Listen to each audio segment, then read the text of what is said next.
Test 4. You will hear a number of different recordings, and you will have to answer questions on what you hear. There will be time for you to read the instructions and questions, and you will have a chance to check your work.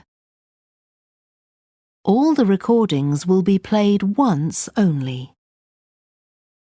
The test is in 4 sections. At the end of the test, you will be given 10 minutes to transfer your answers to an answer sheet. Now turn to Section 1. Section 1. You will hear a woman telephoning for information about a festival. First, you have some time to look at questions 1 to 7.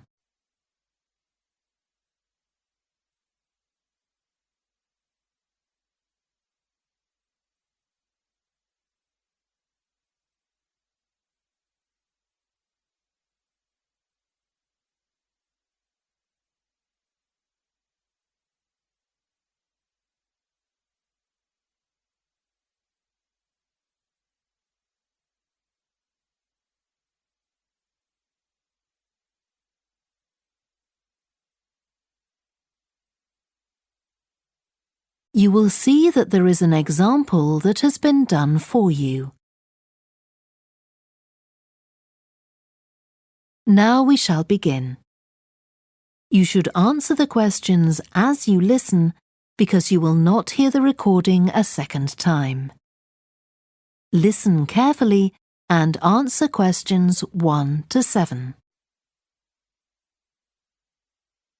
Good morning, Stretton Festival box office. How can I help you? Oh, hello. My family and I are on holiday in the area and we've seen some posters about the festival this week. Could you tell me about some of the events, please? Of course. First of all, are there still tickets available for the jazz band on Saturday? There are, but only £15. The £12 seats have all been sold. OK, and the venue is the school, isn't it? Yes, that's right. The secondary school. Make sure you don't go to the primary school by mistake. And there's an additional performer who isn't mentioned on the posters. Carolyn Hart is going to play with the band. Oh, I think I've heard her on the radio. Doesn't she play the oboe or flute or something? Yes, the flute. She usually plays with symphony orchestras, and apparently this is her first time with a jazz band. Well, I'd certainly like to hear her. Then the next thing I want to ask about is the duck races. I saw a poster beside a river. What are they exactly? Well, you buy a yellow plastic duck, or as many as you like. They're £1 each. And you write your name on each one. There'll be several races, depending on the number of ducks taking part. And John Stevens, a champion swimmer who lives locally, is going to start the races. All the ducks will be launched into the river at the back of the cinema. Then they'll float along the river for 500 metres, as far as the railway bridge. And are there any prizes? Yes. The first duck in each race to arrive at the finishing line wins its owner free tickets for the concert on the last night of the festival. You said you can buy a duck. I'm sure my children will both want one. They're on sale at a stall in the market. You can't miss it. It's got an enormous sign showing a couple of ducks. OK, I'll go there this afternoon. I remember walking past there yesterday.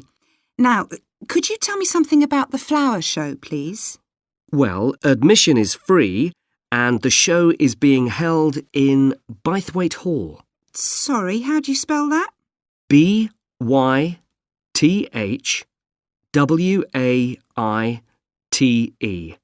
Bythwaite. Is it easy to find? I'm not very familiar with the town yet. Oh, you won't have any problem. It's right in the centre of Stretton. It's the only old building in the town, so it's easy to recognise. I know it. I presume it's open all day? Yes, but if you'd like to see the prizes being awarded for the best flowers, you'll need to be there at 5 o'clock. The prizes are being given by a famous actor, Kevin Shapless. He lives nearby and gets involved in a lot of community events. Gosh, I've seen him on TV. I'll definitely go to the prize giving. Right. Before you hear the rest of the conversation, you have some time to look at questions 8 to 10.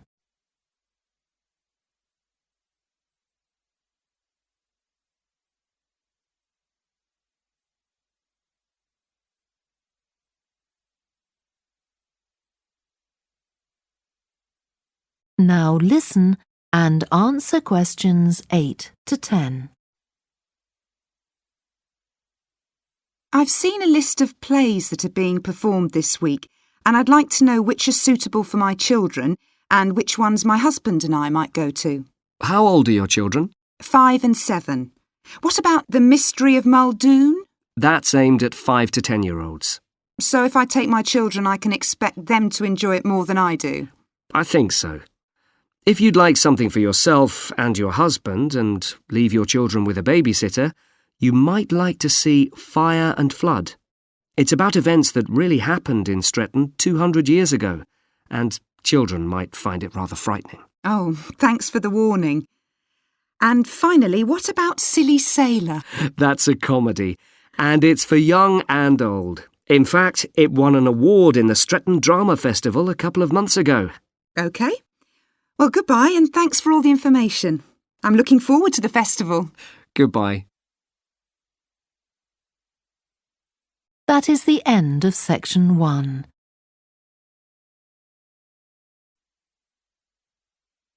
Section 2. You will hear a guide at an art museum talking to a group of visitors. First, you have some time to look at questions 11 to 16.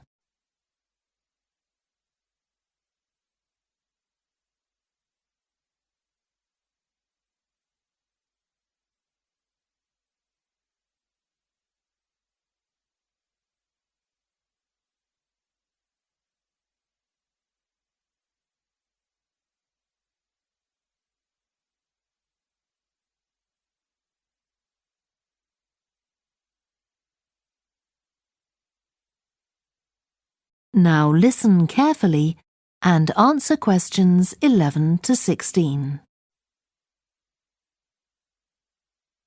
Good morning and welcome to the museum, one with a remarkable range of exhibits which I'm sure you'll enjoy. My name's Greg and I'll tell you about the various collections as we go around. But before we go, let me just give you a taste of what we have here. Well, for one thing, we have a fine collection of 20th and 21st century paintings, many by very well-known artists. I'm sure you'll recognize several of the paintings. This is the gallery that attracts the largest number of visitors, so it's best to go in early in the day before the crowds arrive. Then there are the 19th century paintings. The museum was opened in the middle of that century, and several of the artists each donated one work to get the museum started, as it were. So they're of special interest to us. We feel closer to them than to other works. The Sculpture Gallery has a number of fine exhibits, but I'm afraid it's currently closed for refurbishment. You'll need to come back next year to see it properly, but a number of the sculptures have been moved to other parts of the museum. Around the World is a temporary exhibition. You've probably seen something about it on TV or in the newspapers. It's created a great deal of interest because it presents objects from every continent and many countries and provides information about their social context, why they were made, who for, and so on. Then there's the collection of coins. This is what you might call a focused specialist collection because all the coins come from this country and were produced between 2,000 and 1,000 years ago. And many of them were discovered by ordinary people digging their gardens and donated to the museum. All our porcelain and glass was left to the museum by its founder when he died in 1878, and in the terms of his will, we're not allowed to add anything to that collection. He believed it was perfect in itself, and we don't see any reason to disagree. Before you hear the rest of the talk, you have some time to look at questions 17 to 20.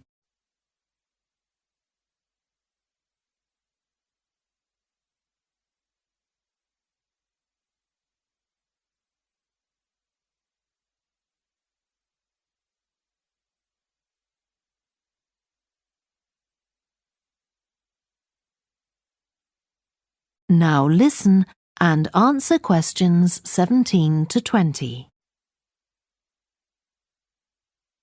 Okay, that was something about the collections, and now here's some more practical information, in case you need it.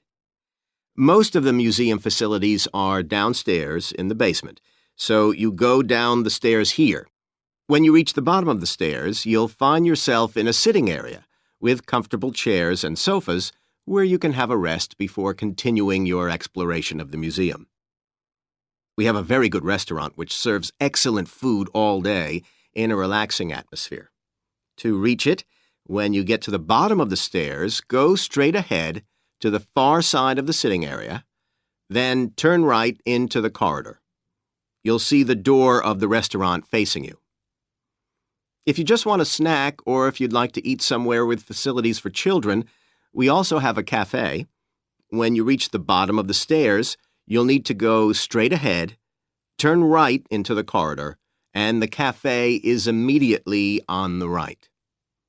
And talking about children, there are baby-changing facilities downstairs.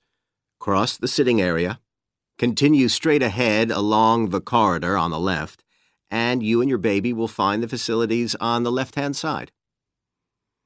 The cloakroom, where you should leave coats, umbrellas, and any large bags, is on the left-hand side of the sitting area. It's through the last door before you come to the corridor. There are toilets on every floor, but in the basement, they're the first rooms on the left when you get down there. Okay.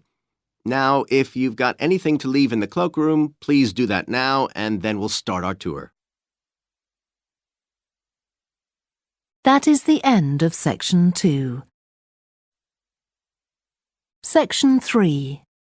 You will hear a student called Joanna talking to her new supervisor about some research she has done on psychology and music.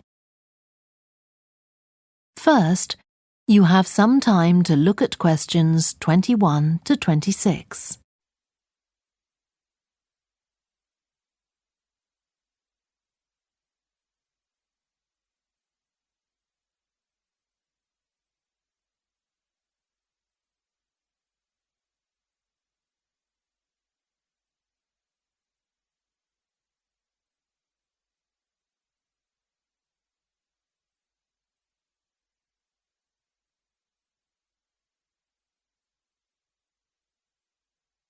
Now listen carefully and answer questions 21 to 26. Hi, Joanna. Good to meet you. Now, before we discuss your new research project, I'd like to hear something about the psychology study you did last year for your master's degree. So, how did you choose your subjects for that?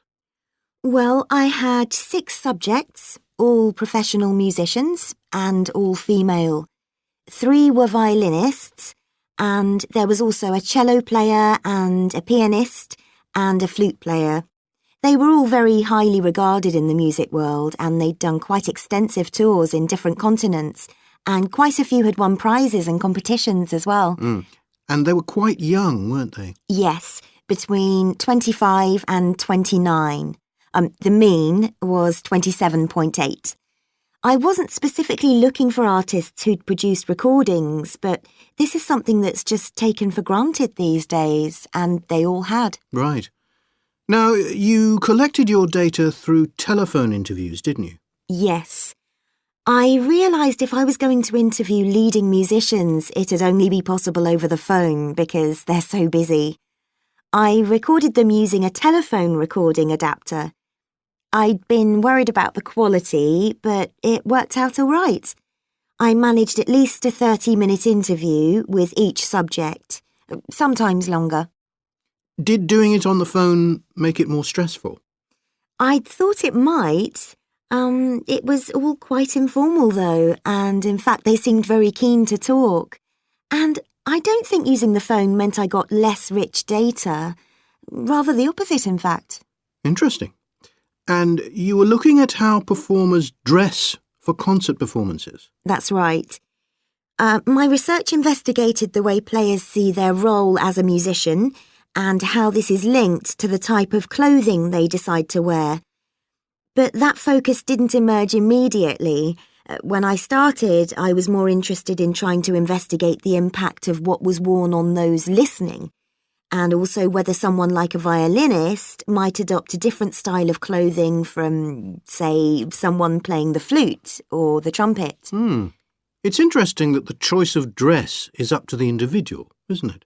Yes, you'd expect there to be rules about it in orchestras, but that's quite rare. Before you hear the rest of the discussion, you have some time to look at questions 27 to 30.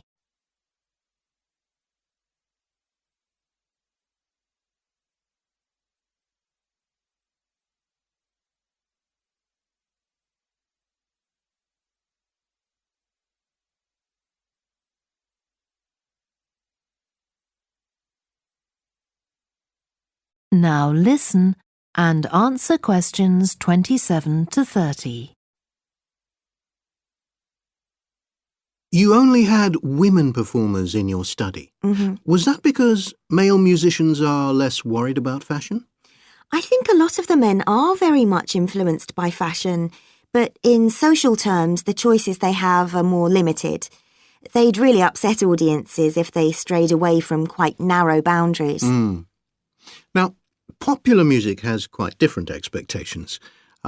Did you read Mike Frost's article about the dress of women performers in popular music? No. Well, he points out that a lot of female singers and musicians in popular music tend to dress down in performances and wear less feminine clothes, like jeans instead of skirts.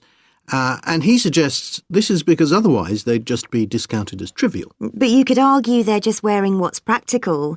I mean, a pop music concert is usually a pretty energetic affair. Yes, he doesn't make that point, but I think you're probably right.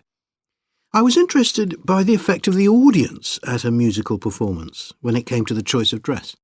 The subjects I interviewed felt this was really important. It's all to do with what we understand by performance as a public event. They believed the audience had certain expectations, and it was up to them as performers to fulfil these expectations, to show a kind of esteem.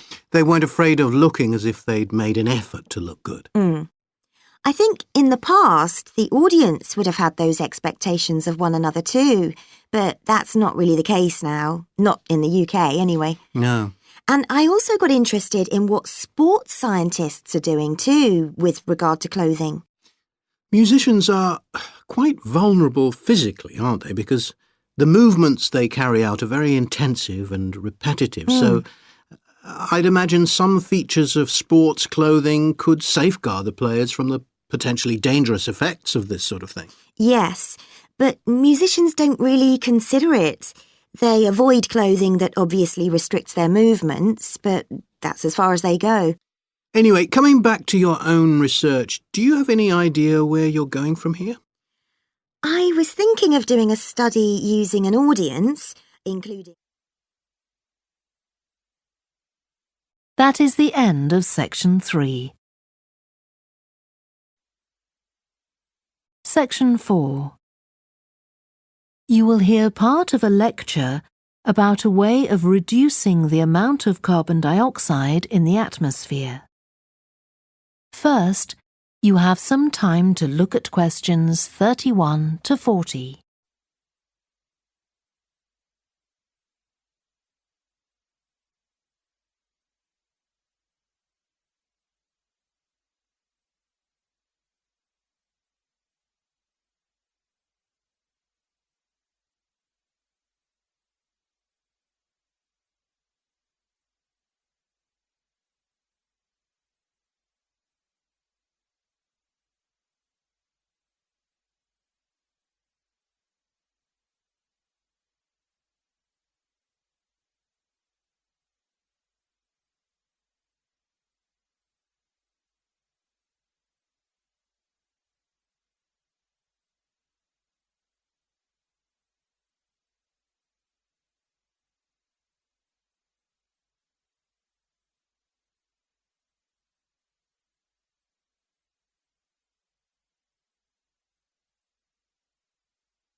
Now listen carefully and answer questions 31 to 40. As we saw in the last lecture, a major cause of climate change is the rapid rise in the level of carbon dioxide in the atmosphere over the last century. If we could reduce the amount of CO2, perhaps the rate of climate change could also be slowed down. One potential method involves enhancing the role of the soil that plants grow in with regard to absorbing CO2. Ratan Lal, a soil scientist from Ohio State University in the USA, claims that the world's agricultural soils could potentially absorb 13% of the carbon dioxide in the atmosphere, the equivalent of the amount released in the last 30 years, and research is going on into how this might be achieved. Lal first came to the idea that soil might be valuable in this way, not through an interest in climate change, but rather out of concern for the land itself and the people dependent on it. Carbon-rich soil is dark, crumbly and fertile and retains some water. But erosion can occur if soil is dry, which is a likely effect if it contains inadequate amounts of carbon. Erosion is of course bad for people trying to grow crops or breed animals on that terrain. In the 1970s and 80s, Lal was studying soils in Africa so devoid of organic matter that the ground had become extremely hard, like cement. There he met a pioneer in the study of global warming who suggested that carbon from the soil had moved into the atmosphere. This is now looking increasingly likely. Let me explain. For millions of years, carbon dioxide levels in the atmosphere have been regulated, in part, by a natural partnership between plants and microbes, tiny organisms in the soil. Plants absorb CO2 from the air and transform it into sugars and other carbon-based substances. While a proportion of these carbon products remain in the plant, some transfer from the roots to fungi and soil microbes, which store the carbon in the soil. The invention of agriculture some 10,000 years ago disrupted these ancient soil-building processes and led to the loss of carbon from the soil. When humans started draining the natural topsoil and ploughing it up for planting, they exposed the buried carbon to oxygen. This created carbon dioxide and released it into the air. And in some places, grazing by domesticated animals has removed all vegetation, releasing carbon into the air. Tons of carbon have been stripped from the world's soils, where it's needed, and pumped into the atmosphere. So, what can be done? Researchers are now coming up with evidence that even modest changes to farming can significantly help to reduce the amount of carbon in the atmosphere. Some growers have already started using an approach known as regenerative agriculture. This aims to boost the fertility of soil and keep it moist through established practices. These include keeping fields planted all year round and increasing the variety of plants being grown. Strategies like these can significantly increase the amount of carbon stored in the soil, so agricultural researchers are now building a case for their use in combating climate change.